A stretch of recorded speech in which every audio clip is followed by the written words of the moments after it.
Hello, Scott Haskin here to talk about the song Jesu Joy of Man's Beheading, the continuation of the last dance of the sugared plum fairy story. When I recorded Jesu Joy of Man's Desiring for the Christmas Inflections Mental Sauna album, I had so much fun playing it. It's just such a beautiful melody. It's a lot of fun to play on a keyboard, and I knew I was going to put it on this album. I was going to do something with that. And so, again, I had the title. I thought, well, I've just committed the Sugared Plum Fairy to be executed. So what better song to work on than a song about beheading? Perfect, problem solved. And I didn't really have much of a story to tell, though, because we know what's going to happen. It's just we have to carry out the act now in this song. But, you know, the crowd's going to be unsettled, they're going to be nervous, they're going to be excited, they're going to be curious, they're going to be mortified all at the same time. And I actually went to the Aria Hotel on a very busy Friday night and just recorded on my phone the, cacophony of voices that were going on at the time. As it's always a busy hotel. And on a Friday night especially, there's a lot going on. So I just kind of hit record on my phone, walked through the casino the way that I normally would, and just hit stop when I got outside.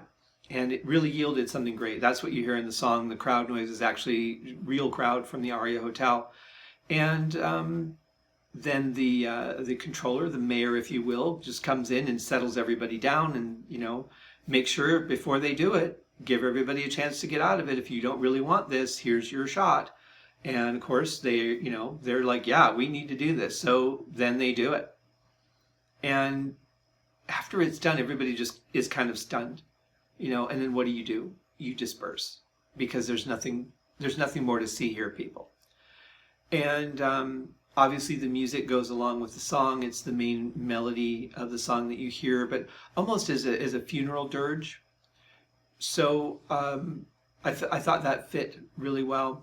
But it's really more, it's not about the music so much on this one because the music is really just carrying the background. It's really more about the crowd, the feeling, the emotion of people, somebody having to step in and take charge, the actual act of beheading the sugared plum fairy, and then just this stunned silence afterwards.